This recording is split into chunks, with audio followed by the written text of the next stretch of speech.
So Hare Krishna, dear ladies. Namo Om Vishnu Padaya Krishna Prasaya Bhutale Srimati Bhaktivedanta Swami Iti Namine Namaste Saraswati Devi Gauravani Pracharini Nivashesha Shunyavadi Bhashata Dashadarani Jai Shri Krishna Chaitanya Prabhu Nityananda Shri Advaita Gadadhar Shivasadi Gaur Bhaktavinda Hare Krishna Krishna Krishna Hare Hare Hare Rama Rama Rama Hare Hare Hare Krishna Krishna Krishna Hare Hare Hare Rama Rama Rama Hare Hare Hare Krishna Krishna Krishna Hare Hare Hare Rama Rama Rama Hare Hare Panchakalpatarubhyascha Kripa Sindhuveva Patitanam Pavanebhyo Vaishnavebhyo Namo Namaha. Welcome to everyone who's in the room. Hare Krishna. So today we've got a very special guest, a dear friend to so many Vaishnavis, Chita Shakti, all the way from the UK. I'll read her bio and then hand it over to Mother Vajlila and get to share a little bit about ourselves. So we shared a little bit about this Hot Vaishnavi Sangha before we started. We've been going for 4 years now since the lockdown. I think it was 2021 in May that we started this. And it was strictly for South African ladies, South African Vaishnavis trying to get some Sangha going because we were starved. It was the desert out here. And a lot of us have not only been in Sangha virtually, but I've also gotten to meet in the present, in the physical. And yeah, we've grown a very lovely community here. And now it's open to the rest of the world. We've got ladies from Europe, from North America, from South America, and from Asia. So yeah, it's lovely to have everyone who's here, who's new. Welcome. You're most welcome. And we have these every single Friday from 7:30 South African time to 9:30, which is about 12:30 Eastern time to 2 p.m., if I'm not mistaken. So I'll just read the bio and then hand it over to Mother Vashila. Alrighty. So our guest, Chita Shakti, Devi Dasi, is a dynamic leader and a powerhouse of spiritual inspiration who is very dear to countless devotees globally. She's a disciple of His Holiness Bhakti Church Swami and has been practicing yoga for more than 25 years. She's based in London, UK, and is a consultant psychiatrist and a broadcaster. She's well known for her spiritual commentary and mental health, current affairs, and presents Thoughts for the Day on BBC World Radio 4 and World of Wisdom on BBC World Service. Her wisdom reaches a global audience. She graduated from Imperial College as a medical doctor and specialized in psychiatry. Chiti brings together 2 decades of experience and scientific advances in mental health and spiritual models of care. She's on the executive committee of the Royal College of Psychiatrists. So welcome, Chiti Shakti, and thank you so much for spending your Friday evening with us. Mother Vajlila, on over to you to share your love story. Hari Hari. Thanks, Namsa. I'm always so grateful for you, Namsa. You've been amazingly consistent and been just an amazing partner here on this Vaishnavi Sangha. So 4 years ago when we started with a training on nonviolent communication. And a few of the South African ladies, they stayed on after the training, and Namsa became that personality that have been here for 4 years. She and Neela is here also, Neela Chala. So, and as Namsa shared, it's been expanded now to ladies everywhere. We usually, actually, we check in before I say my love story about you. We normally would check in. However, when we have more than 15 ladies, it's a little hard to check in with everyone. So maybe we will ask just a few ladies to just check in. Maybe you can start a check-in, Namsa, with yourself, and maybe just a brief check-in with a few ladies that would like to share what happened. So last week, what we do is we check in with just how your week was. The reason for that is because our Sangha is very personal. It's very, oh, look, Lyrical is here. It's very connecting with each other, because as ladies, as Vaishnavis, ladies, we really want to go deeper with ourselves. And so we get to kind of connect about just what's been happening in our past week, how we've been doing, what went well, what didn't go so well. What's our Krishna win? Maybe we didn't have any Krishna win. Sometimes we don't. So like that, we check in. But before we start that for just a few minutes, I just want to share really quickly my love story with Chitti Shakti started over 20 years ago or so, when my spiritual master, His Holiness Bhakti Swami, had made a trip to England. I don't know if I ever shared this with Chitti Shakti. Maybe I think I have. But anyway, he had made a trip to England in his travels. And as always, whenever he would travel, he would come back and share some of the devotees that he would meet, or those persons that maybe heard him and they were eager to hear him more. And I remember when he came back that year, he spoke about Chitti Shakti. And he was saying how she was so enthusiastic and so alive and so lively. You know, my spiritual master loved when the ladies were like that. He really appreciated ladies that like took the reign and like, you know, they were gonna be they're gonna make some difference, you know, in other people's lives. And so he knew that about Chitti Shakti. So he told us, you know, he shared that with us about her and her enthusiasm. And she was at that time, I believe, Chitty, you were distributing some books. Yeah, you were distributing some books, and if I remember correctly, he was saying how you had come to a program. Anyway, the main thing was how excited he was about how enthusiastic Chitty Shakti was. And then when I got to meet her personally, I was understanding absolutely everything that he had shared, because she's like a ball of, she's a dynamite. She's a ball of dynamite You're in too terms amazing. of, well, good dynamite that will give you Krishna, that will give you love, that will give you understanding, and that will give you some real sincere desire to be in a woman's body and know how important that is, especially in our world today. So I love Chitti Shakti. We're both Leos, so sometimes we kind of get a little intense with each other. It's been a long time since that's happened. Yeah, it has been a long time. But yeah, I love her so much. I'm just so proud to be, you know, her god sister.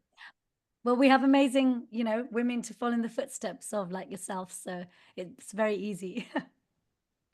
Well, yeah, that's the idea, right? Is that you know, yeah, that we somehow or other are able to encourage other ladies. There's so many beautiful ladies that come on this program and on our Vaishnavi Sangha, and also many that share with us. Shama Priya is someone that's a regular, you know, sharing her wisdom. Quite a few ladies come and share their wisdom. I'm not saying exactly how many are here, but there's quite a few that come to share their wisdom with us. And we're so very grateful for that. Namsa, you want to check in really quickly? Maybe Namsa and Karuna Shakti. Karuna Shakti is another one of those dynamite balls. So you can check in with us, Karuna, what's happening. Well, what's a Krishna win for you from last week? Should we start with Karuna? I think so. Yeah, let's start with Karuna. Yeah. Karuna, are you with us? Karuna Shakti is a disciple of Mahatma Prabhu. And you know, Chitti Shakti, you know Karuna. You did some service with her. I do. Yeah. Yeah. Okay. From the Vaishnavi ministry. Exactly. Yeah. Okay, while we wait for Karuna, maybe we can hear from Direko. We haven't heard from her in a while. Who's that, Prabhu? Who's that, Namsa? Direko. Oh, yeah. Reko. She just came on a little while ago. Where are you, love? Terrible. I'm not yet settled, but hello everybody. I'll switch on my camera just now. Yeah. Okay. In the meantime, wow, I've had a very crazy week. Like high highs, low lows. I'm scatterbrained at the moment. Just so much has happened. And my sister lost her best friend on Wednesday evening. She passed away. She was in a coma for some time. And she seems to be disassociating quite a bit, which is unlike her because she's a very emotional person and she's really in touch with her emotions. So I do see that it's like really affecting her and trying to be there for her, but she is, I don't want to say pretending, but I'll use the word pretending for lack of a better word, that everything is okay.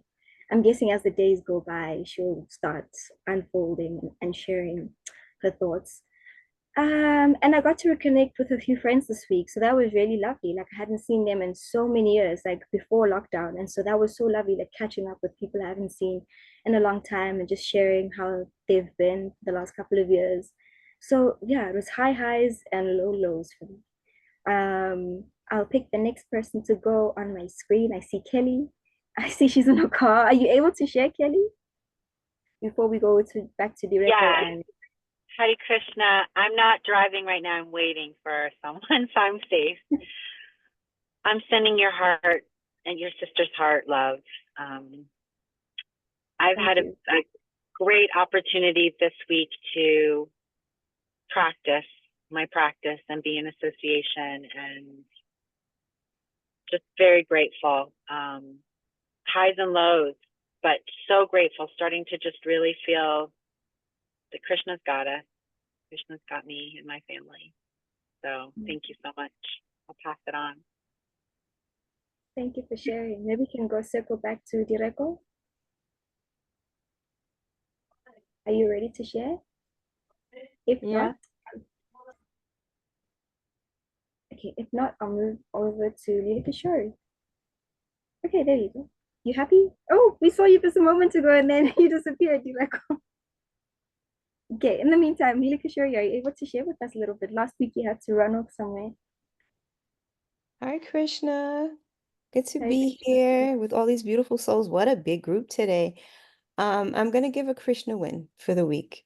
So I always try to take something practical from Srimad Bhagavatam class. And the classes this past week were not only on fire, but every practical lesson that I got, Krishna gave me an opportunity or a challenge to put into action during my week. And the biggest ones were about having compassion, and about patience, tolerance, not judging a book by the cover, because we're in a chapter about Vitrasura and Indra having this big battle. And you know how everybody looks at Vitrasura as this great big demon, and actually he's a pure devotee, you know, kind of like undercover in disguise from another life. And so a lot of the lessons were about that. And one that I really want to share is one that I got from Hari Chakra Prabhu, for those of you who know him. He was saying how bhakti is like being in the emergency room. So we're all sick and we're all being treated. We're all getting better. But if I come in sick and somebody who's as sick or sicker than me says something that offends me or insults me, and I take myself out of the emergency room, I'm the one who suffers, because then I don't get the treatment I need. So it was really how to tolerate that, you know, we all at some point are wrong or in some way offensive to someone. But if I'm the one who's on the receiving end of that, to remember that we're all here trying to get purified and trying to grow in Krishna consciousness. And for me to take offense closes the channel between me and Krishna, not between you and Krishna. So to keep that up front. So those were my Krishna wins for the week. And it was absolutely amazing to be able to put those lessons into action in my life, because right now life is very lifey, but it's okay because I know I'm not the body, and I know that Krishna has me in his unchanging hands. So that's my Krishna. Thank you. Thank you for Great. sharing. Yeah. Direko? Horrible. Are we responding to anything in particular or just No, just checking to in? check in. Check in. Hello everyone. Hare Krishna. Yeah, it's been a good couple of weeks, just a very, very busy. I have been straddling a lot of stuff, academia, practice, trainings, things like that. So I'm just getting in the rhythm of everything on the being thrown my way. I'm very excited for today though, to listen to Chidi Shakti, because yeah, I hear you're a therapist, so I'm very excited. Today I opened my private practice at the beginning of the year, I'm a drama therapist. So for the past 6 years or so, I sort of put my practice on hold because I went back to study again. And yeah, and so I opened practice this year because I just felt ready to do it. And I got my first client booked for next week, Saturday. So I'm very excited. I feel I'm a bit nervous. Like there's a lot of like, can I do this? Like, can I even remember the stuff? And but of course, the longer you remain in like a community of practice, the better, because then you can sort of like, resource from other people. And so it's a beautiful way to sort of like start with my first client by like having your association actually. So I'm just like, oh, this is great. I think I'll be fine. So I'm looking forward to it. Hare Krishna. Hare Krishna, and congratulations. Thank you for sharing, Devi. Namsa, let's just take one more person, and Sure. we can go one more devotee. We can go to Shamala. And all the reason I'm requesting Shamala is because she also had opened her own business. So she maybe could share something quickly about that. So yeah, Namsa, is this good with you? Namsa, is this good with Yeah. you that we do one more person? Okay, Yeah. great. We can go So, to it. yeah. Hare Krishna. So nice to be here. It's I think it's the last day of the month. So it actually feels very relevant for me because I feel like I really somehow made it through this month feeling really, really good about my service, about my work, and also my connection with my spiritual practice. And at the end of last year, I was really at the last day of the year, I was like, I don't know if I can do this again. I think must have been experiencing a burnout in a way.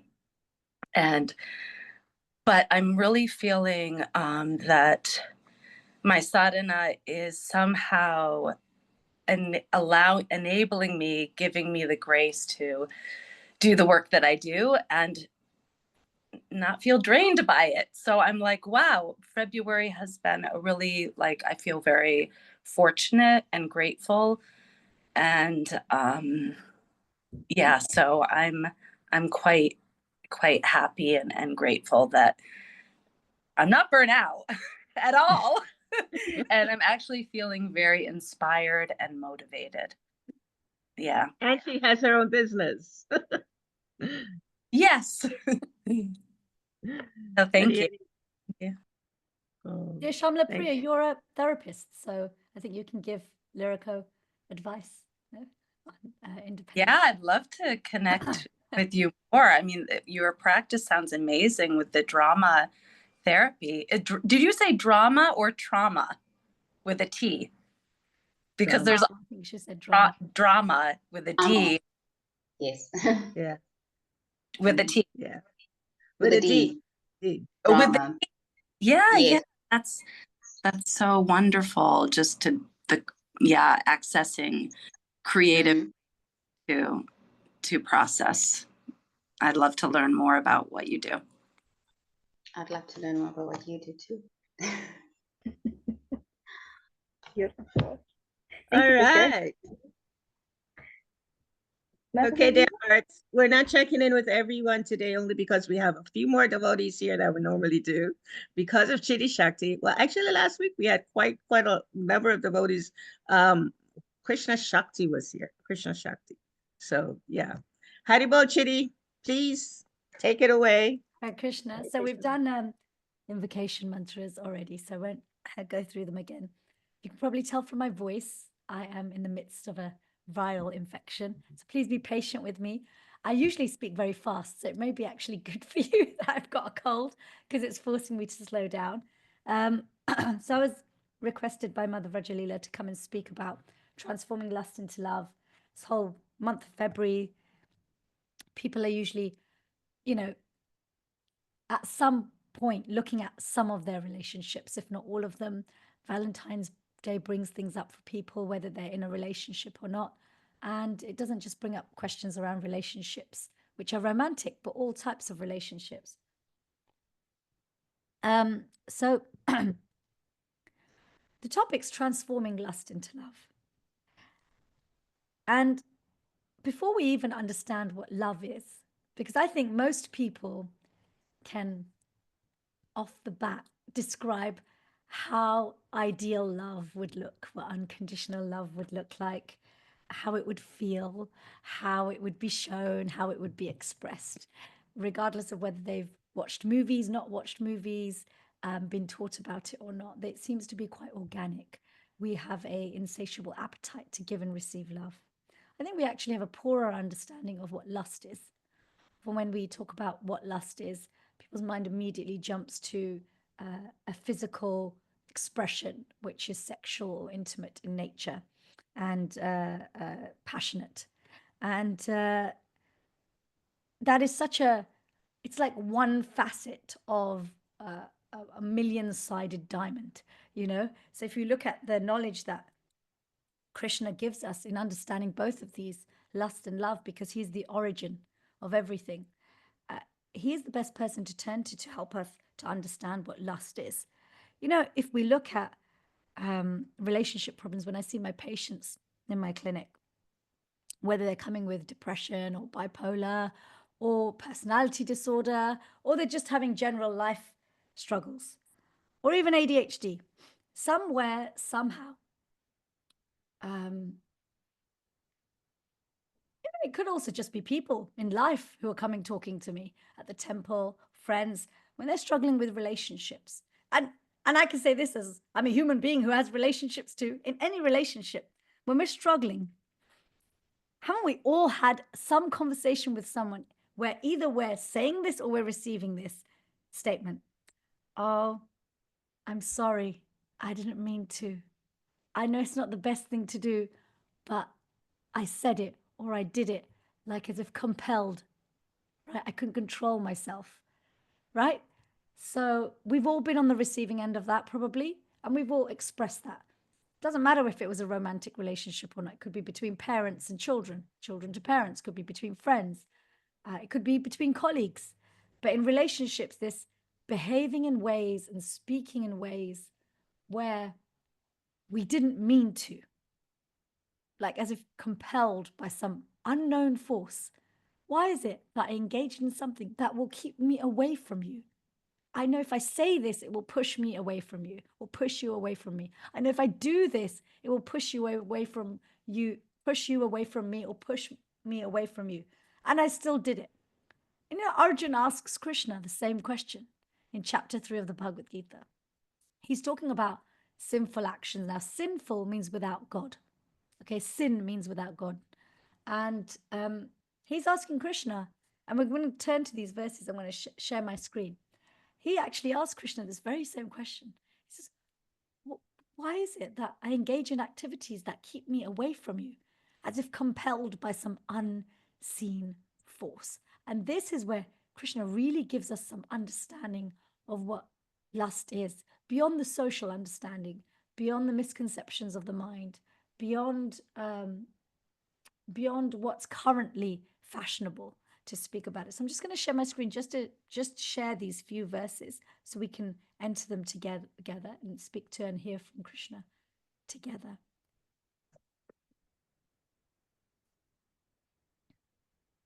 You can see that, right? So Arjun said, so this is chapter 3, verse 36. Arjun said, O descendant of Vrishni, by what is one impelled to sinful acts, even unwillingly, as if engaged by force? So what a descendant of Vrishni, by what is one impelled to stay away from you? Okay, even unwillingly. Remember, they have a relationship, as if engaged by force. So the Supreme Personality of Godhead said, it is lust only, Arjun, which is born of contact with the material mode of passion, and later transformed into wrath, and which is the all-devouring sinful enemy of this world. As fire is covered by smoke, as a mirror is covered by dust, or as the embryo is covered by the womb, the living entity is similarly covered by different degrees of this lust. Thus, the wise living entity's pure consciousness becomes covered by his eternal enemy in the form of lust, which is never satisfied and which burns like fire. The senses, the mind, and the intelligence are the sitting places of this lust. Through them, lust covers the real knowledge of the living entity and bewilders him. I mean, this is really powerful because our relationships here are a reflection of our relationship with Krishna. Our relationships here are a reflection of our relationship with Krishna's name. And Bhaktivedanta Maharaj would often say that our relationships here are a training ground for our relationships in the spiritual world. So when Arjun's asking Krishna, why is it that I behave or speak or do things that actually keep me away from you? Because even pious activities on some level are sinful because they keep us away from Krishna, right? They distract us. And so Krishna, he's explaining, Prabhupada in the purport to verse 36, says that when love is that, my ability to care for and serve, okay, is centered on Krishna, where he becomes the center, the receiver of my love and care. When that is brought into this material world and it's covered over, its perverted reflection is lust. Right? Love is a spiritual force. Lust is a material force. They're two very different things. How do we transform material into spiritual? The voice of lust is, what about me? The voice of love is, what about you? Right? This statement, when we say it or hear it, I'm sorry, I didn't mean to do that. I felt compelled. It's like something took over me. It's usually underpinned by, what about me? Our fears, our confusion, our greed or desire for things that we fear either losing or not gaining, right? This is what, Krishna is explaining, that this is what lust is. Your ability to put the person who loves you most in the center gets twisted, and you start to put yourself in the center. Not only do you not do that properly, what you put in the center is not even you, it's a reflection of yourself. If I fed my reflection, I'd never be full, right? If I put makeup on my reflection, I'd look really weird today. Okay. Right? If any of us, if I brushed just the hair on, right? If any of us just looked after our reflection, we know we'd be really dissatisfied.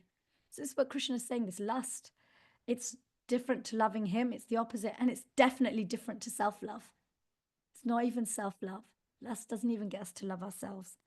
So it's an enemy. He describes it as an enemy.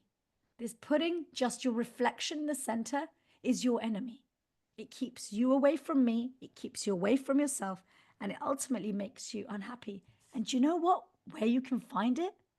It sits in your senses. It sits in your intelligence. And it sits in your mind. And Srila Prabhupada explains this very beautifully. He says that actually, lust sits in the mind. The intelligence plans for the lust to be satisfied. And the senses are where lust is vented.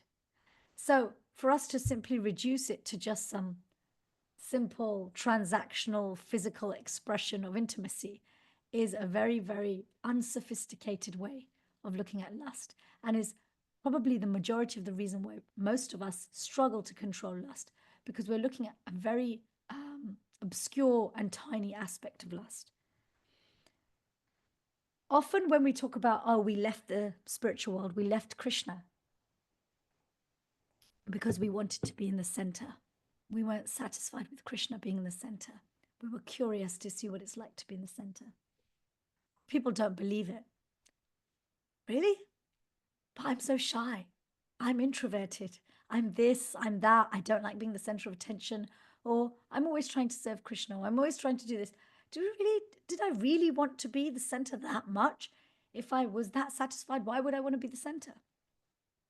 A simple way of waking up to the fact that we do like being the center is perhaps, let's park japa. People talk about japa and attentive chanting a lot.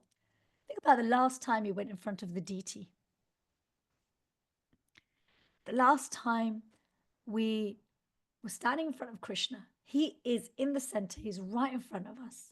Okay, he is the center of the room. He's the center of the place. He's the center of our eyes, our vision. Where did our mind and heart go? What story did it go to? Did it go to a story where we're celebrating? did it go to a part of our life where we're distressed? I'm almost 100% sure, whatever story it went to, we were in the center. It's very likely we're in the center. If you weren't in the center, please forgive me. But this is a good way of gauging and understand that, hang on, even when Krishna's right in front of me, where he's staring me in the face, where he's very obviously in the center, I find a way in my mind to just put myself back in the center, whether through pleasure or distress, right?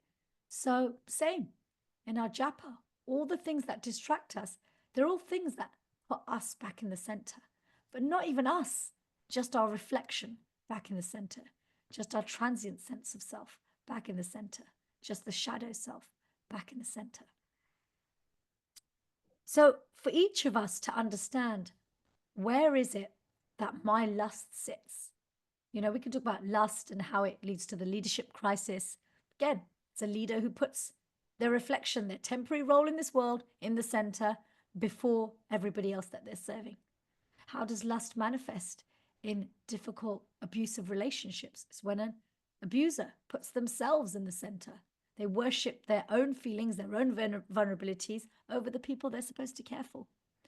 So let's, for each of ourselves, I want to do a little exercise here. A very private exercise, which you can share if you want to, but this exercise is meant for each of us to be able to take the preliminary step in doing an honest cleansing of the heart. And honesty is best served first to ourselves. When we can be honest with ourselves, then it becomes very easy to become honest with more and more people. So how can we see where our lust sits? I'd like you to think about your last few days, maybe of your japa or going in front of the deity, and reflect on what is one issue that keeps coming up over and over again in your mind. If it's not overtly a relationship issue, that's fine. Please just write it down. What keeps coming up over and over again in your mind that you find is distracting you? Maybe you're in love, okay, and your thoughts keep going to your beloved. Maybe you're having a difficult time in a relationship, either with a romantic relationship, friendship relationship, a work relationship, maybe with your kids or parents, whatever it is. Maybe it seems to be on the surface a functional problem. In that sense, I want you to find out what the relationship is with. If it's a health problem, it's a relationship with your body, right?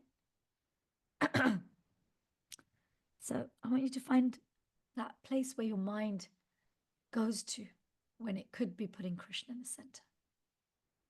It could be putting you in the center and your relationship with Krishna in the center, but instead it goes to your reflection. It's the voice of lust. What about me?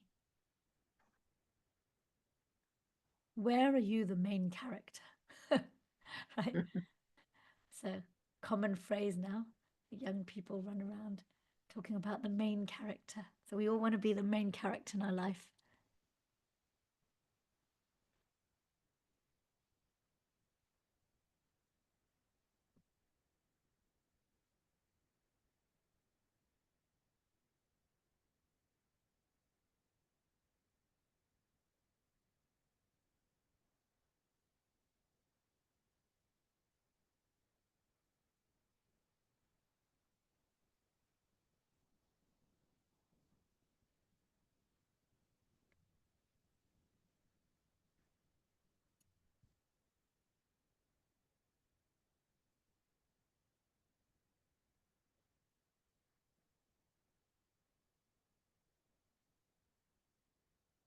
And when you're identifying this scenario, situation, doesn't matter how long it's been going on for. Maybe it's something new. Maybe it's been grumbling away for a long, long time. And it's been there in the background and has an impact on everything else that you do. The chronicity of it's not important. What I want you to now start to unpack is this voice of lust. What about me? What is it saying? What is it saying? What is your fear? What's your concern? What is it worried that you're going to not gain or that you might lose?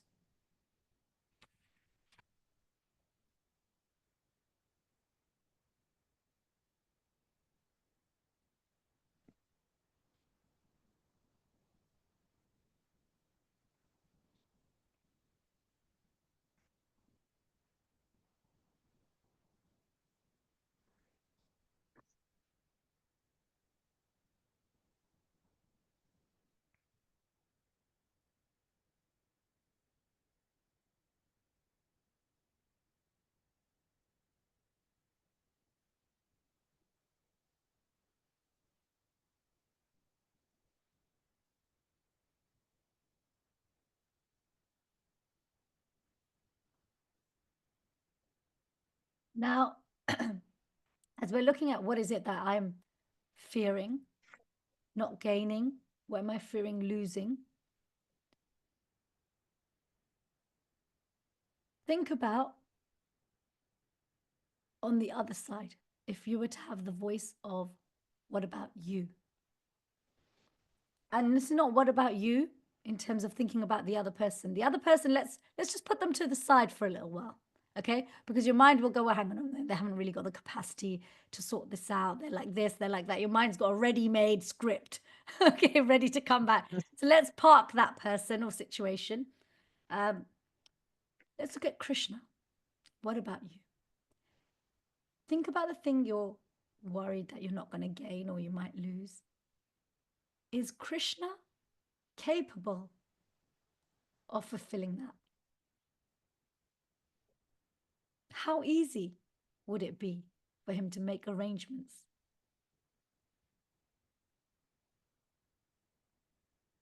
And do you trust that you are loved by Krishna? And he's already seeking out ways to ensure that you're looked after. So a few big questions there. But if we're going to weed out, sift out lust in our mind, intelligence, and senses, we have to go looking for it. Right? We know it's hiding place, but it's hiding. So we have to find it.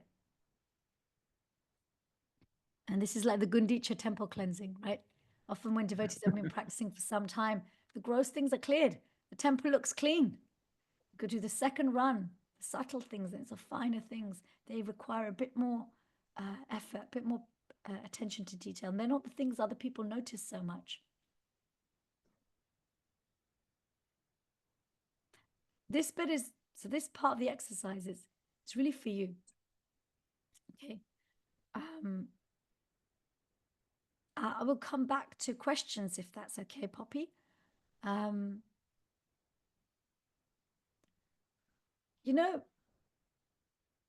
Sometimes when we hear that, oh, we leave the spiritual world, we turn away from Krishna, it means we want to be in the center. We don't want Krishna to be in the center anymore. Mind can go, well, what's wrong with that? Why can't it be in the center? Why don't I get to be loved?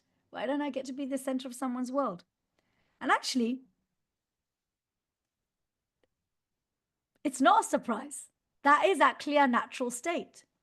In Canto 9, Chapter 4, verse 68 of the Srimad Bhagavatam, Krishna says, and he's speaking actually to the Russian Muni. So the Russian Muni has just offended Ambarish Maharaj really badly by taking offense for practically nothing. He's done something very offensive, which is what happens in our relationships, right? And Krishna's just explained, he's come to, Krishna, and he said, look, can you save me from your Sudarshan Chakra, who's protecting Ambarish Maharaj? And he figures, Sudarshan Chakra has been chasing him for 1 year.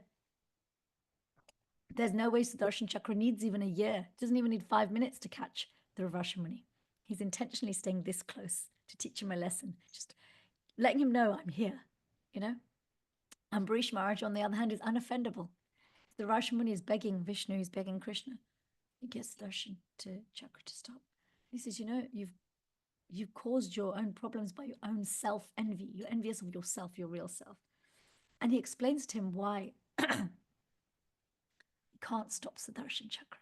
He says, Sadavo Hridayam Mayam, Sadanam Hridayam Tvaham, Mad Anyat Tena Jananti, Naham Tevyo Manajapi. This means the pure devotee is always within the core of my heart, and I am always in the heart of the pure devotee. My devotees do not know anything else but me, and I do not know anything else but them. We are used to a very, very high quality level of being loved. We are used to being adored, being at the center of the world of the Supreme Personality of Godhead. We are used to having our desires fulfilled consistently, whether those desires are to stay with him or to stay away from him. As the super soul, he facilitates everything. He modifies exactly in time and also ahead of time with what we want. He knows what we want before we do. Don't we all have a grumble in every relationship almost? If you knew me, you'd know what I want, right? If you knew me well, you'd know I don't like that. Why can't you just do what I want without me having to ask you? Right? Isn't it? Mhm. Krishna just arranges. So we are used to a very high level of being loved. Even if we look at profit, adoration, and distinction, it's interesting because profit means we're attached to gaining more than we've invested. That is exactly what we get with Krishna. We are used to that. That is our nature, to get more than we deserve. Adoration, like we're hearing from him, he adores us. He knows nothing but us, and we know nothing but him. And distinction, being unique. We are unique. We're so unique. Krishna modifies his behavior for each and every one of us, whether we're in this world or with him. We see this by hearing the pastimes of Vrindavan and how Krishna is so unique with every single cowherd boy, with every single gopi, with every single one of the elders. So yes, that voice in you that goes, why don't I get to be the center of the world? It's coming from a real place, but it's Krishna's. It's the center of Krishna's world that we want to get back to being. And so Krishna gives Arjun some answers, some tools on how to transform lust into love, how to turn a material force into a spiritual force. Okay, he's saying it's covering our spiritual force of love. It's covering our ability to harness that voice of what about you? If everybody in the world asked, what about you? Nobody would be abused. Nobody would be left without love, right? And we'd all trust that we're loved because we know everybody's asking, what about you? Let me take these couple of questions before I go into what Krishna says next. And if you can't hear me, or if my words are getting swallowed because of my cold, please do ask me to repeat myself. What if I struggle to have faith or struggle that Krishna loves me or is looking out for me? And somebody's then said, yes, I feel the same way as the comment above. That's a common experience. Our natural state is to have implicit faith and love for Krishna and implicit faith in Krishna. When we don't have faith or we struggle to trust that Krishna loves us, this is some internal dialogue that's in the mind. It's usually something we have absorbed from human beings around us in this life or the previous one, usually both, where it's become part of our internal dialogue, our backstory, the background score, the background music to our movie, right? A forest can look romantic with, if you have, beautiful classical music in the background. That same movie scene of a forest can look very eerie if you change the background music, right? So it's the same scene, comes across very differently if you change the background music. So often when we are feeling like we can't trust Krishna, we are projecting. Our mind is projecting, right? The mind is a projector, just like a projector. There's a blank wall. The projector puts an image on it. So our mind, based on what's been sitting in it for millennia, projects onto what happens in our life, interprets Krishna's intention without really seeing his intention. So this is where solutions to lust is important, because lust, it occludes our vision. It doesn't allow us to see things as they are, because it's always asking, what about me? Rather than what about you? So yeah, if we struggle to have faith or struggle to understand that Krishna loves us, we want to, again, maybe we've got some soul searching to do or mind searching to do to see, where did this idea that I'm unlovable come from? Who did I absorb that from? Why did I accept this lie? What was it that was so powerful about the other person that I received this from, that I accepted this untrue statement and am now projecting onto Krishna? Because if our internal dialogue tells us that we are unloved or we don't deserve something, then a 1-hour class each day telling us that Krishna loves us is wonderful. But if the other 23 hours a day we are thinking I'm unlovable, which one are you going to believe? Right? So some work has to be done on that internal dialogue. I'm sorry. My water has finished and I really need to get some more. May I pause for a second?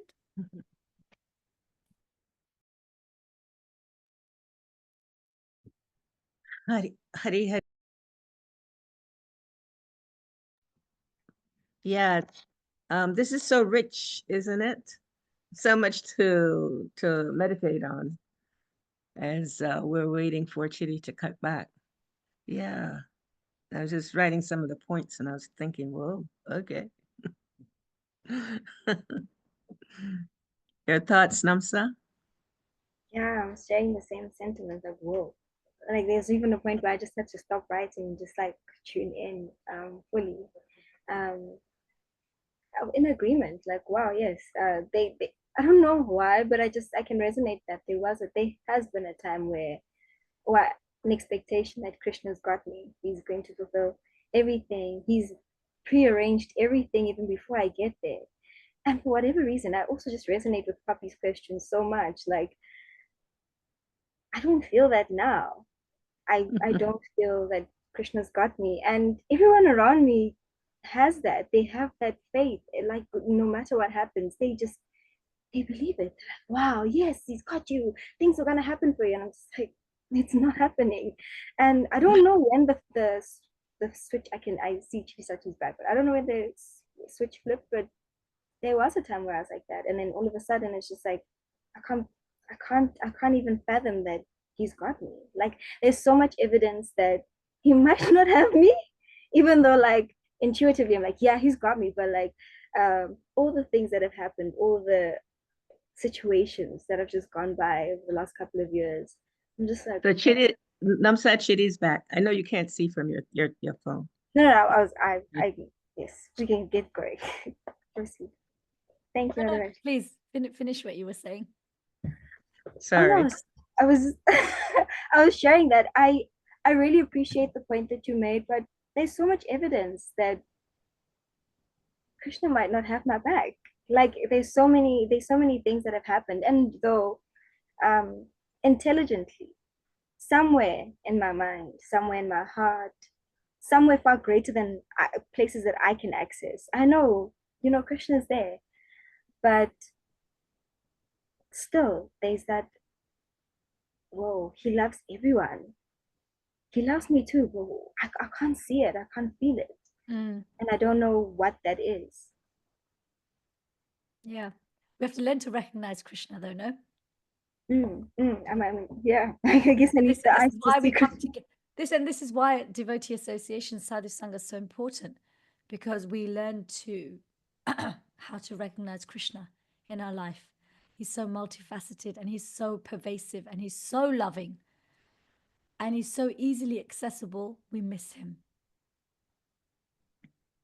Mm, Can you find the air around you? If I asked you where is it, you wouldn't be able to tell me, no. right? Do you think about how you breathe? You don't think about how you breathe. It's automatic. We don't value it. But if you stop breathing, then you notice. So when Krishna's not there, we really notice. Sometimes that can happen to us, that Krishna becomes conspicuous by his absence. So coming together, a big part of us coming together is learning to understand and recognize how we trust the hand behind the pain. Because more often than not, when you're, Namsa, you're saying, oh, there's so many times which, it seems like there's evidence that Krishna doesn't have my back. That's because we have an expectation that his love should look a particular way. Just like we do in our day-to-day relationships. If you loved me, you'd do this. If you loved me, you'd say this, right? Even if you study the 5 love languages, which they're not a big scientific thing that, are accurate for every culture and every person, but they're helpful. They're just guidelines, they're parameters. The 5 love languages are not ingrained in anyone. They can change over time. They're usually, again, based on our experiences. But even the fact that two people speak two different love languages, one might be acts of service and the other one might be, I don't know, quality time. They can love each other completely and completely feel like the other person doesn't have their back if they don't understand each other's love language. So reading Shastra is about understanding Krishna's love language. How does Krishna communicate his love? How does he show us? Right? So if we turn to these verses now, where he gives us the solution of how do we change our lust into love? Because lust stops us from seeing Krishna. Oh, hang on. So we now continue now with verse 41 to 43. He ends this chapter with these. So he's just described to Arjun that, you know, this lust, this enemy of yours that keeps me and you away from each other, that makes you do things that keeps us away from each other. You know, it's in your senses, it's in your mind, it's in your intelligence. He then says, therefore, O Arjun, best of the Parthas, in the very beginning, curb this great symbol of sin, lust, by regulating the senses, and slay this destroyer of knowledge and self-realization. The working senses are superior to dull matter. Mind is higher than the senses. Intelligence is still higher than the mind. And he, the soul, is even higher than the intelligence. Thus, knowing oneself to be transcendental to the material senses, mind and intelligence, O mighty armed Arjun, one should steady the mind by deliberate spiritual intelligence, Krishna consciousness, and thus by spiritual strength conquer this insatiable enemy known as lust. Now, this phrase, it's an insatiable enemy. Lust is like a drug.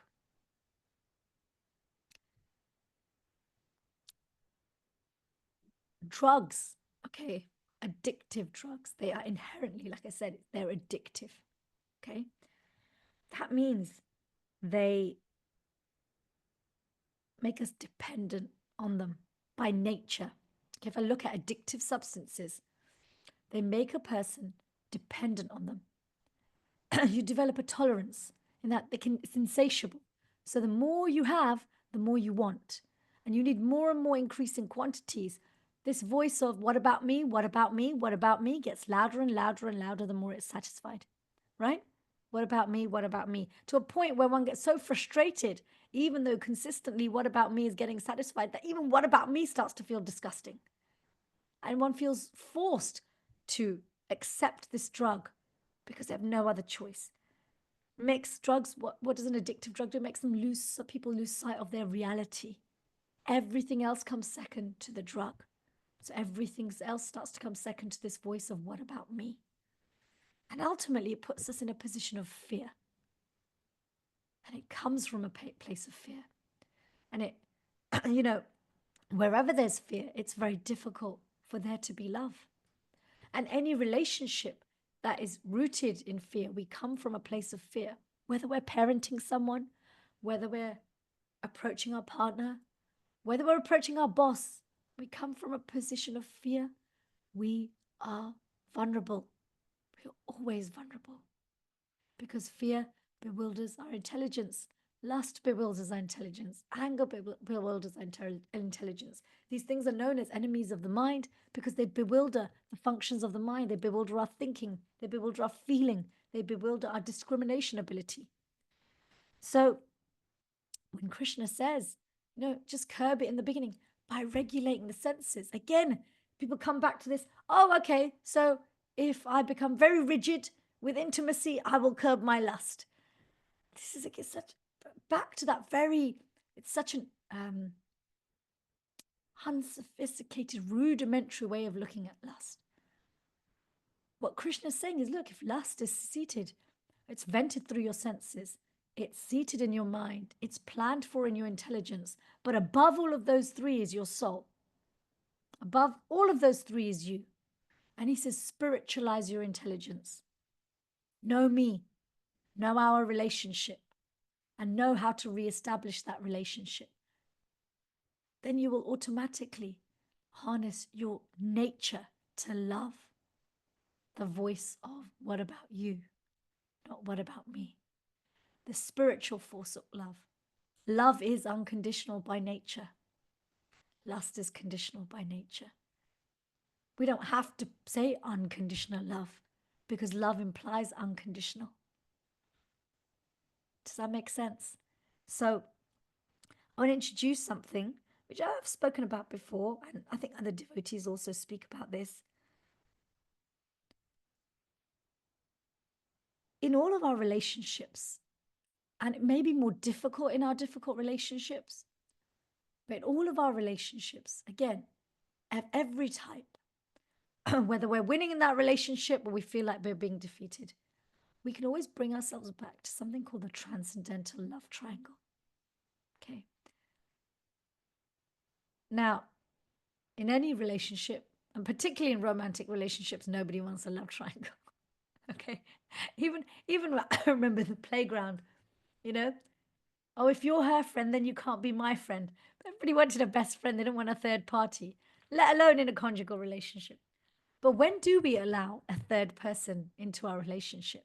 You noticed in extended families and communities, two people who love each other will involve a third person when they're struggling, when they know that that third person loves each of them just as much, or maybe even more than they love each other. That's why sometimes people go to the elders, right? People sometimes go to the parents. So we know Krishna loves both parties in any relationship where we're struggling more than we can love each other. And we can create this beautiful transcendental love triangle. Okay. At the top is Krishna. And each of the two base corners is me and the other person. You and the other person. What's happening is that when we, what does it mean by regulating the senses? When we hear the therapeutic techniques, like when you're in a disagreement or a conflict, don't react. Use the traffic light system. What does a traffic light system do? Okay, first you stop. Okay, then you go into amber. It's that time for reflection and contemplation. And then you go, right, the traffic light system. Those of you who work in coaching or therapy will recognize this. This is regulation. Regulating the senses isn't just about, the 4 principles of freedom. It's about being even more conscious than that. How do I regulate my speech? How do I regulate my thought? How do I bring them to the mode of goodness? How do I do these things in a pleasing way to Krishna? What is Krishna telling me in the Bhagavad Gita? What's he telling me in his song? What's he telling me in the Bhagavatam? What's he telling me in the CC, Chaitanya Charitamrita? How he says, I am to be known by the Vedas, right? In 15:15 of the Bhagavad Gita. He's saying we can know him by him. We can know him by his words. How's he telling me? So how do I regulate my senses in a relationship, the senses of speech, the senses of action? We can spiritualize our intelligence, both with the Gyan of Shastra and even the Gyan of human behavior. Mother Vrajalila opened this session saying that, Namsa joined after a nonviolent communication program. Programs like nonviolent communication, they are a way of supporting us in spiritualizing our intelligence, because these activities that support our devotional development, the secondary activities are as important as the primary to the degree that they support the primary. This is how we can have transcendental love triangles. We can harness the power of prayer. We can harness the power of prayer, and we can harness the power of offering our relationships as a gift to Krishna. Would you wrap your gifts in torn up brown paper? No. You want to put it in nice wrapping paper in a beautiful bow. And you want to make sure the gift is intact. And we can bring Krishna in when we're lost and bewildered and confused and feel like we've hit a dead end. Krishna is closer to us than our breath. We want to transform lust into love. It's all in there already. Turn to him. Turn to him with an open heart and open arms. I had a really sweet sharing of one detail of the pastime of Draupadi.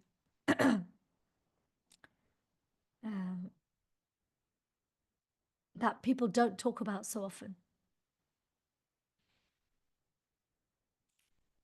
When Draupadi was, when the Shashan was attempting to disrobe Draupadi after the gambling match, at the same time that gambling match was going on, Krishna was playing cards. He was gambling also with Rukmini, his wife. And he kept losing. And Rukmini said to him, "You control everything. You never lose. These dice will just move just by your glance. But you keep losing. That tells me your mind isn't here. What is troubling you?" And he says, "My devotee's in a lot of trouble. Really in a lot of trouble." She says, "So you must go to your devotee." He says, "No, I can't. Not yet." They play again. He loses again. And she says, "Come on, look, this is really disturbing you. You must go." He says, "No, there's no way to. I can't get in." And when Draupadi lets go of her sari and stops, because before that, what she's doing is she's calling Krishna. She's holding her sari tight. She's also calling Krishna, but looking at Bhim. She's looking at Arjun. She's looking at Nakul. She's looking at Sahadev. She's looking at Yudhishthir. So she's calling Krishna, but she's looking elsewhere. Finally, when she lets go of her sari and she closes her eyes and opens her heart and puts her arms up, and she says, "Oh, Govinda, oh, Krishna." Krishna looks at Rukmini and says, "Now I can go. Because her tears of desperation have given me a road with which I can reach her." And he becomes that, meters and meters, unlimited meters of sorry. There's another story connected to that. So when we are feeling desperate, those tears of desperation are a powerful force. They are a pathway that we can, lay out for the Lord to enter our hearts, to speak to us. This is also how Krishna shows us that he's got our back. I always say as women, we're so fortunate, that we cry. I think it's one of the reasons why we live longer than men, because tears really dissolve so much. They dissolve so many anarthas. They dissolve so many unwanted things. They bring so much clarity. Never be scared to cry. I want to share one last thing, but before I share one last thing, I want to see what your thoughts are on what we've said so far. This is a sangha, this is a sharing. What are your thoughts? What are your reflections? Any questions, any corrections? Please, I'd love to hear from you.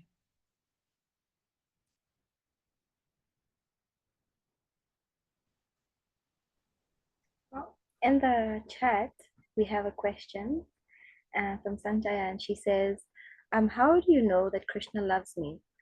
How do we know that Krishna loves me? Is there an indication that we have, or do we have something?" He says it. He says it everywhere. He says it throughout Bhagavad Gita. He says it throughout Srimad Bhagavatam. He says it in Chaitanya Charitamrita. We are part and parcel of him. He loves us dearly. We are most satisfied. We are similar to him in nature, eternally wise and blissfully connected. So this is what he says. He says, "Listen to me. If you want to get to know a person, you've got to hear from them firsthand." Right? So how do we know? We know because he's told us. If we want to experience it, we have to follow how he says we can experience it. So someone can tell you, "I love you." Okay. But okay, if you love me, how am I going to recognize that you love me? So he gives us the path by which we can recognize that he loves us. And as we gain that confidence, we recognize his affection, we become Krishna confident. Actually, we recover our actual self, because our actual self, our permanent self, knows and experiences Krishna's love all the time. We have another question from Poppy, and she says, "Is lust different from ego? And how would you define lust for today's topic?" So lust is one of the symptoms. So ego is our sense of I and me, right? And particularly when we talk about the false ego, we're talking about a transient ego, an ego that changes all the time because it's rooted in changing circumstances, changing relationships. Someone's daughter, someone's son, someone's mother, someone's sister, someone's employee. I do this for a living or that for a living, or I have this role in the community or I have that role in the community. So when we talk about the enemies of the mind, like lust, anger, greed, envy, these things arise, they're emotional states and attitudes that arise to protect the transient ego. They are nothing to do with the divine ego. They are nothing to do with divine psychology. Human psychology is developed to protect the false ego. Divine psychology is designed to protect the real ego. Human psychology is generally rooted in fear because the false ego is tied to our mortality and morbidity, okay? Our declining health and our declining lifespan. Whereas divine psychology is ready to serve, it's ready to love because it's connected with our eternality. It's connected with a permanent source of love. So lust is an attitude, it's an emotional state, it has thoughts, it has feelings, but they're all there to protect our sense of who we are in this world and our experience of joy in this world. So it's kind of something that goes with the ego. Same person is asking, can medical or mental illness such as depression, anxiety, trauma, or chronic pain get in the way of turning to Krishna? Some say these are supposed to take one close to Krishna, but I seem to have difficulty having steady faith when dealing with depression or chronic pain. Why would Krishna want me to suffer to build a relationship with him? Wouldn't I have a better or easier chance to build relationships with him if I was always in a good place? This is a very powerful question. Whether we are having a good time in this world or a bad time in this world, both things fall in the category of things that keep us away from Krishna, and both can be catalysts for coming closer to Krishna. If we read the Bhagavad Gita, in the Bhagavad Gita, Krishna talks about 4 classes of people who are attracted to him. One of them are distressed. He also talks about those who never turn to him. One of them are those who are suffering. So suffering can bring us closer to Krishna and keep us away. Joy can bring us closer to Krishna, but more often than not, I see it keeps people away because people get wrapped up in their human joy. It is possible to be psychologically, humanly sad and transcendentally blissful. That is a very mature state of spiritual advancement. But the reason it's possible is because happiness is not just a state of mind. Happiness is not just a psychological paradigm. Real happiness comes from the soul. And actually, our physical and psychological and social condition is ours to take care of, in the sense that it is created by us, it is ours to take care of. And Krishna facilitates whatever treatment pathway you use is Krishna's love. I often say to my patients, especially devotee patients or spiritual people, that why can't your medication be sent by God? Everything's from Krishna. So is your medicine. When we create the problem, Krishna sends us the solution. So he hasn't put us in a difficult situation to keep us away. He puts us in a difficult situation because it often wakes us up to who he is. When Krishna lifts Govardhan hill and Indra's pride is crushed, and Indra comes to offer his respects and cries to Krishna. You know what Krishna says to him? I arranged all of this because I wanted you to see me. I wanted you to see me. Because Indra couldn't see Krishna. He just saw a person taking away his glory, stealing his thunder, and he felt pain. But when he saw Krishna, he couldn't stop crying with pleasure. He was so happy. Krishna said, I just wanted you to see me. So there's a Christian saying, blessed are the cracked, for they let in the light.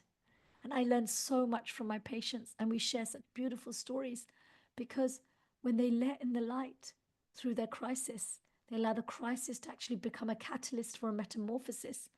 Then that same struggle becomes something that's designed for us, just like the cocoon is designed for the caterpillar to become a butterfly. right? So it's not punishment. The fact that there's a solution shows that it's an opportunity to show us that whatever I was doing before, it ain't working for me any longer. I need to find new solutions, a new way of being. Oh, I actually didn't anticipate the next question, but we talked about medications. Can you share your take on psychiatric medications as Krishna's form of help? It seems like I already did. If you want to know more, I can please ask anything specific. Of course, no. It's if you had a broken leg, or if you lost your voice, and go, oh, Krishna arranged for me to lose my voice so that I couldn't chant his name anymore. No, it's not punishment. I'm sitting here thinking, wow, I value my voice so much now, so much more now, because I'm like, oh, when it's like this, it's harder to chant. I appreciate my body so much more because it houses me in Krishna. I also appreciate that, oh my gosh, I should be careful to not waste my voice in talking about unnecessary things when I do have it, because everything has a time limit, right? So I'm taking whatever medicines I need to for my voice so I can chant. So if you need to take medicines so that your mind can be calm, because remember, the mind is not spiritual, the mind is not the soul. We seem to think the mind is us. We remember very much, oh, the body is not me. It's easy. Body gets pain. Okay, I'm not the body. Mind becomes destabilized when we identify, even as devotees, we identify with our thoughts and feelings so much, almost as if our mind is fully locked into the soul when it clearly isn't, that we accept everything that the mind says in thoughts and feelings that as fact, and then we over-identify, then we become miserable. Maybe our thoughts are too good, or maybe they're too bad. Maybe our feelings are too bad or too good, and we throw ourselves into even more negativity, guilt and shame and all of these things. But the mind is also biological. Part of it is connected to the brain. Just like, so our feelings, our emotions, yes, they have a metaphysical aspect, they have a subtle aspect, but they also have a biological aspect. We want to take care of all of these things. And ultimately, our real emotions sit in the soul. They sit in our real self. That's really where we experience the best feelings. So yes, psychiatric medications are a form of Krishna's help. Someone asked in a class once,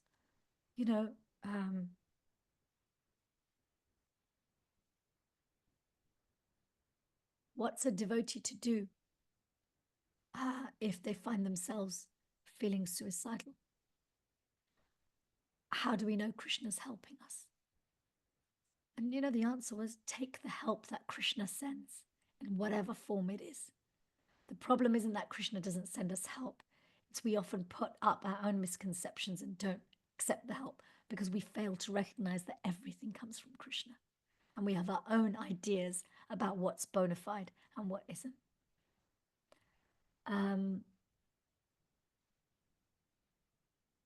Thank you, Kelly. She's just expressing, I'm so moved by the what about you over what about me as a description of love versus lust. So simple and so deep.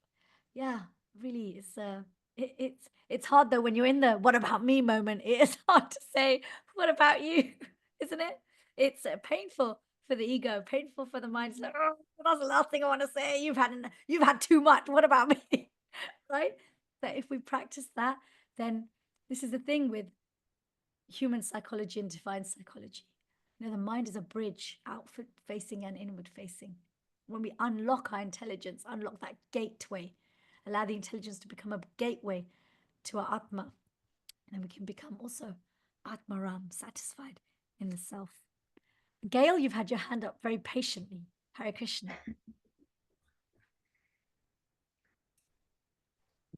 Hare Krishna, Mother Chitti Hare Shakti. Krishna. Oh, very intriguing, very, had to be here today.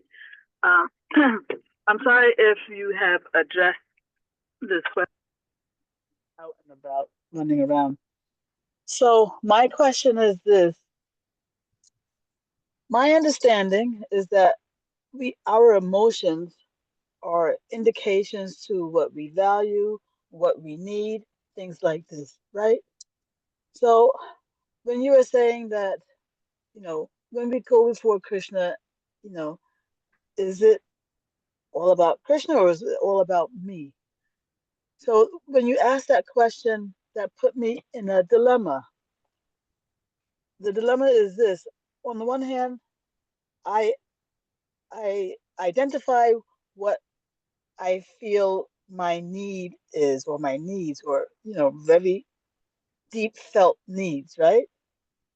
So when I go before Krishna about these needs, is that being like the self-centered, all about me, or not? In other words, how do you go to Krishna about your needs yet not be um, self-centered or like this? Very nice question. Step by step, one step at a time. So, yes, our feelings, our thoughts, of course, they're an indication of our needs. Wherever we feel uncomfortable, it highlights what's important to us. The thing is, what's important to us is conditioned based on what we expose ourselves to. Some things we've exposed ourselves to for such a long time, it feels natural. Other things are new, right? Like we can recognize what the new needs or wants are, right? They're very easy to recognize as a want, especially in our But but world. some are basic human needs also.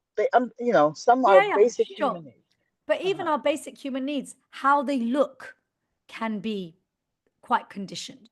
So, whilst there is a basic human need to have affectionate, loving relationships, to have honesty, open communication, food, water, protection, shelter, our conditioning is usually around what it looks like. So that's what I'm saying. Yeah. We can go step by step. Krishna doesn't expect us, and neither do our acharyas, neither do our teachers, expect us to surrender in 1 second. But we can gradually start this process for ourselves by being more discerning about the mood of our prayers and requests to Krishna. Because he will reciprocate. Even when we don't actively pray, whatever's on our mind when we are in the process of service or chanting, Krishna's always hearing it and he's actively reciprocating. Okay? It's just a matter of time. So one must be very careful because when we connect with the most powerful and the most powerful process, also get the reciprocation amplifies massively. So go one step at a time. Just be a bit more discerning. Each of us can do that.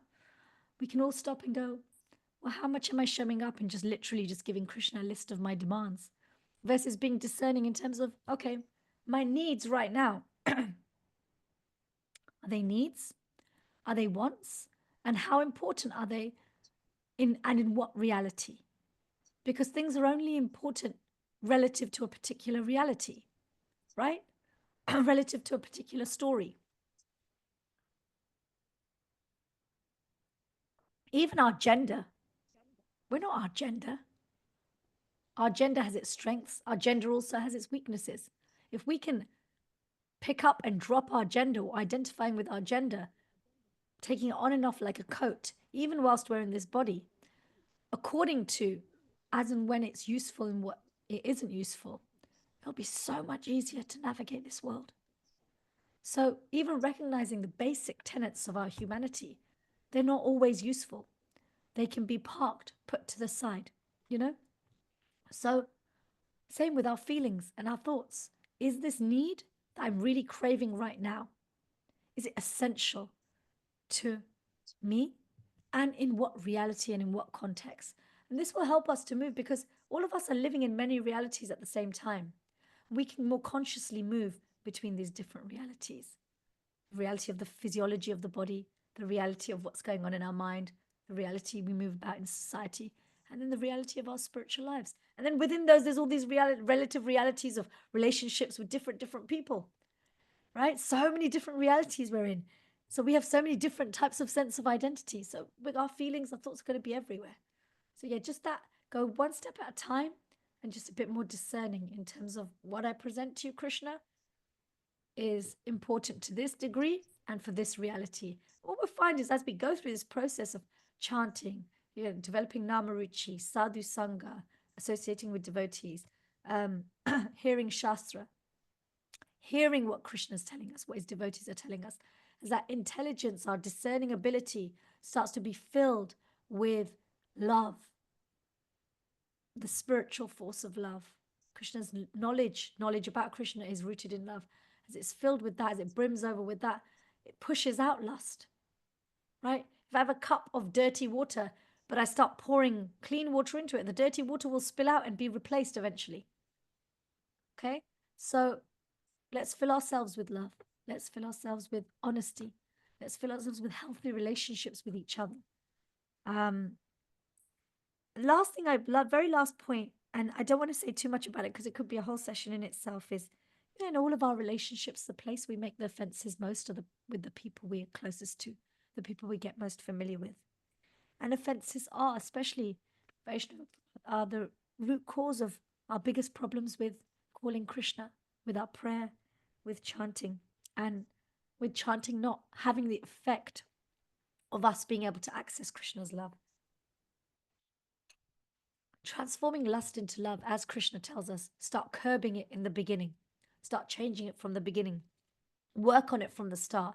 Don't wait till it becomes a problem. Is the best thing each of us can do for ourselves if we want to be successful in our spiritual life. Because Vedanta, the conclusion of the Vedas, is that everything, whether it's chanting, remembering, hearing, singing mantras, yantras, tantras, the conclusion of all of that is to know and love Krishna. Because when we know and love Krishna, we know and love ourselves as well. I'm going to stop there. I think this is Krishna's sign to tell me my throat's going, saying, okay, be quiet, give everybody else some space. Hare Krishna.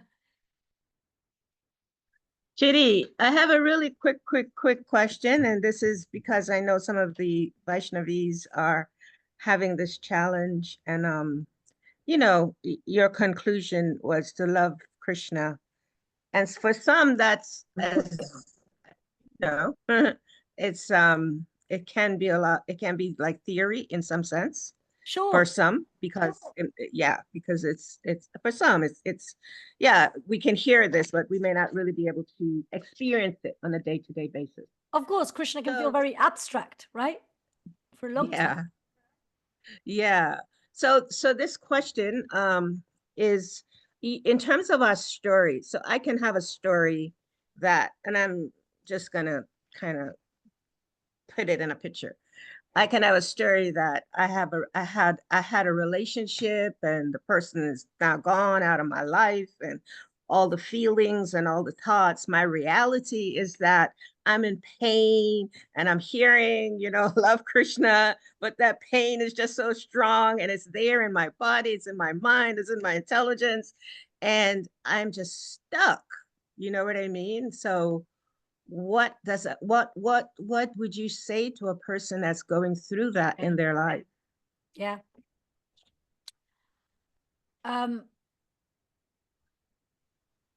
We all have a different tolerance for how long we can sit with pain. Often when we are in pain, it's difficult to be objective, especially if our, you know, our practice, our study yet isn't at a point where the intelligence can take that objective view, even in the midst of very strong, difficult feelings. First of all, just addressing the first point, when I'm saying love, you know, loving Krishna, that's the conclusion. But the pathway to loving Krishna is through our relationships here. So like you said, it's often those relationships here that trigger all of those difficult feelings. I'll share a personal example. For me recently, really difficult emotions came up for me in light of a very minor situation. I couldn't make sense of it. I was like, how I'm feeling doesn't match the situation. I was bewildered. I was like, and I'm used to making sense of things. So it was even more bewildering to me. I was like, why am I feeling so intensely? And when I sat with it, because we have a fear of sitting with pain. Okay, we do as human beings, we don't like suffering. We tend to want to put on the plaster straight away.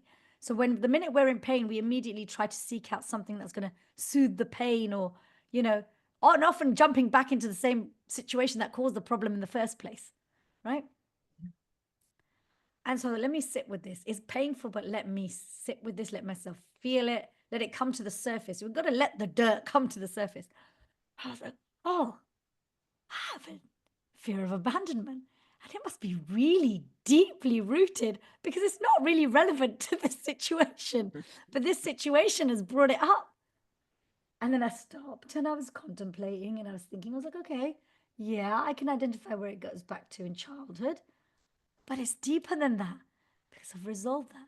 And then I stopped and I was just thinking about all the different things that Krishna's told us and everything we've experienced through the japa.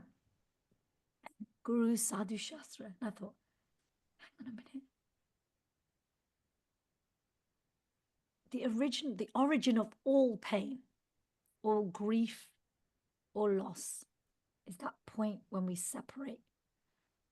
When we separate from Krishna, we separate from ourselves. Okay, it's not just Krishna that gets covered. He makes us forget who we are and our relationship with him. He has to. How do you leave a person who's everywhere? You can't. How do you leave a place that's in your heart? You can't. Okay, how do you leave a time that doesn't exist? You can't. The only thing that can be done is Krishna says, fine, if you want to forget me, if you want to leave me, you have to forget me, but you have to also forget yourself and you have to forget our relationship. And we know from relationships here that when you say goodbye to someone, you may even move away. You may even try and change some of the activities you did with them so that it doesn't remind you. But you always have your memories and you always have your sense of who you are. And so that's why they're always there in your life somehow, even if they're not physically there. And so I was thinking, and as I was contemplating like this, and I was really feeling, I was thinking, why have you brought up this, because I realized I've been making decisions which are influenced by this fear of abandonment. I stopped and hang on a minute. The origin of all pain is that original separation. When I abandoned Krishna, his loving response to each and every one of us was, okay, no problem. I'll come with you. I'll go wherever you go as a super soul in your heart. And I'll facilitate everything you want, even if it's to stay away from me. And if you want to come close, I'll facilitate that too. So there's a reality to that. There is a beauty and reality to Krishna consciousness. The longer we practice anything, the more the practice becomes reality. Just like a child practices walking, the practice of walking is full of much pain. But when they walk, once that pivotal moment comes and they start to walk, the walking becomes a reality. So in a nutshell, my recommendation, if you're in a very difficult, painful state, is first we need to steady the mind. And one of the best ways to steady the mind is to give it space, marked out space to vent and bring feelings and thoughts to the surface. Then have an action plan of how you are going to get those feelings, thoughts to a manageable level. For some people, it does require medication. For others, medication and talking therapies. For others, a chat with a friend. Alongside all of these, we can turn to scripture. We can turn to the holy name, because what they do is they draw out our inner resilience from the soul and they make Krishna much more active in our life. So then we transcend the mind, because remember, our real self transcends and is able to control and understand these feelings in a way that the mind on its own cannot. So all of these aspects need to be there. We need to draw on the reservoirs of love that are there around us and within us. So yeah, give yourself space. Let yourself, there's no emotion that lasts forever. So don't fear your feelings. Let them come out, give them space, give them room, give them a tangible solution of either transformation or proper understanding. And then Krishnaize it. Understand, what is Krishna trying to teach me through this? Because he's trying to teach me something about my actual relationship with him. Wonderful. Thank you. I just wanted to add one quick thing about that. I was just reading today about how our expectations, the more we have expectations, the deeper our disappointments can be. So the more we will be in that pain state. But yeah, thank you so much. Okay. Yeah. Does anyone else have anything they would like to share? Okay. Namsa, go ahead. Yes, Inara. I think that's how you pronounce it. Now? Yeah. Hi, Haribol Mataji. That Hare was a Krishna. brilliant session. Krishna. I just have a question, Mataji, here. What you just said that we all have different realities, and based on the realities, we have different identities. And I can relate to all our acharyas that they only lived in one reality, which was a spiritual reality. So it was more obvious that they, we could see the honesty, we could see that, the faith, trust.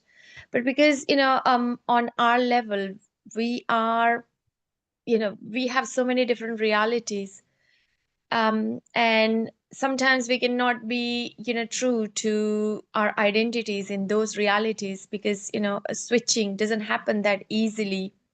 For example, we could be at work, but at home we are spiritual beings, we practice being spiritual, but at work we have to be um, bearing that material reality. So obviously it takes a practice for us to strike a right balance. But I just have this question that should we just be afraid of being judged by, our circle when we are, putting all these different hats, in a different situation? I think I would say that 3/4 of the realities are material realities, and 1/4 is just a spiritual being. We try to bring that spiritual identity into all the material identity, try to serve everybody, be honest, but still we often get judged, and we can easily be misread about our intentions. So should we be afraid of being judged and misread, and be ready to take all the blame in the whole process? I'll give you a question. So your first point about how the acharyas lived only in one reality, that's not true. You look at Lord Chaitanya's associates, you look at Srila Prabhupada, he also lived in many realities. To some, he was a guru. To some people, they saw him as a businessman. So many loved him. Some people were envious of him. So he also had to operate in many environments with many different types of hats on and realities. However, his primary reality was his relationship with Krishna. And this is the same for all of us. This is what Krishna consciousness means, that we move between all of these different identities and realities, but our primary reality is our relationship with Krishna. Just like someone who's a millionaire, sometimes they're walking through streets where there's slums. Sometimes they're going to their office where workers get 1% of what this millionaire has. Sometimes they're dining with people who are just as rich as them. Throughout all of that, they know that they're a millionaire. So if in some of those realities and environments they go and people go, oh, you look like a poor tramp, they don't get shaken by that because they know what they have, right? They don't compare because they know what they have. So similarly, when we, the more and more we not just identify as a servant of Krishna, but actually live that and experience it beyond just our roles in this world, even the role of being a devotee and a ISKCON community member, okay, the less we are affected by people's opinion of who we actually are. Because when we're secure in who we actually are, even if you look at this just as on a psychological level, somebody who knows that they're beautiful, it doesn't matter who tells them they're ugly, they know they're beautiful, okay? And someone who thinks they're ugly, it doesn't matter how many people tell them they're beautiful, they won't accept it. So it's really about reconnecting and actually owning it and living it. And that takes time, and it does take association, because we will always, as long as we're in this body, we will be navigating multiple realities in this world. And those who are having to deal with the constant turnover of social media, you're probably living in even more realities. Young people these days have 5, 6 Instagram accounts to be different people for different crowds. One ego is hard enough to manage. Imagine having to manage 6, So, we can learn. This is why we have examples like Srila Prabhupada. This is why we have examples of, we have our friends, we have our fans, we have our heroes, and we understand how do we live in this world, but like we're not of this world.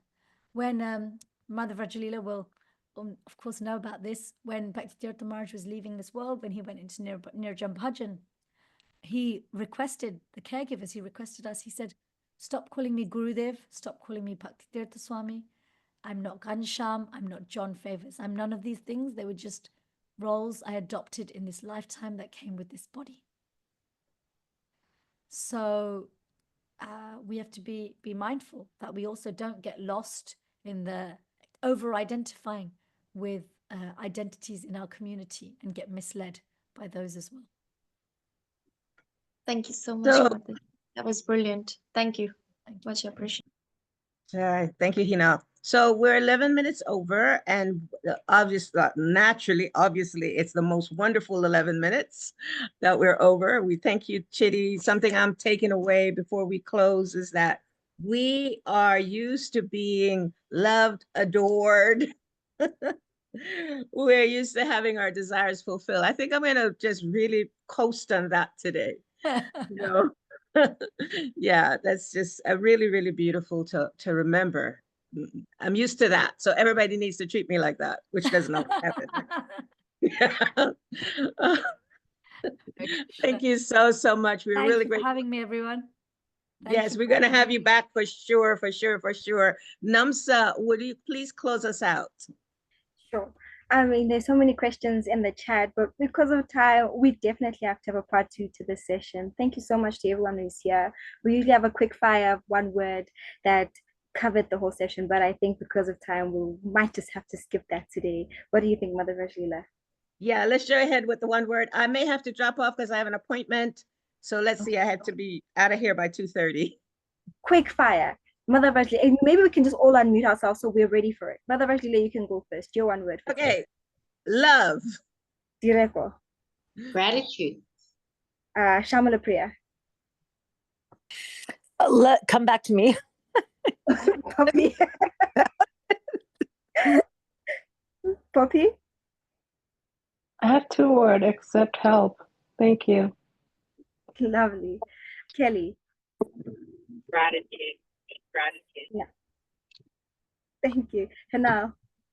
Tolerance. Karuna Shakti.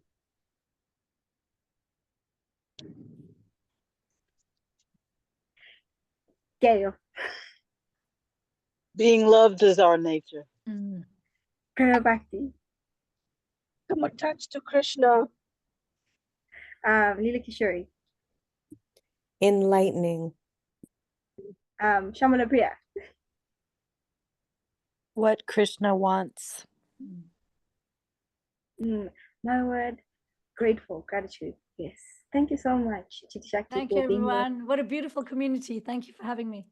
Thank Sorry, you, I Jalila. want to say one thing, Chitty. In our house, we have a male in here that thinks he's a female, and he tried to get in our call just now. So come on, just say one word to Chitty Shakti. Come over here.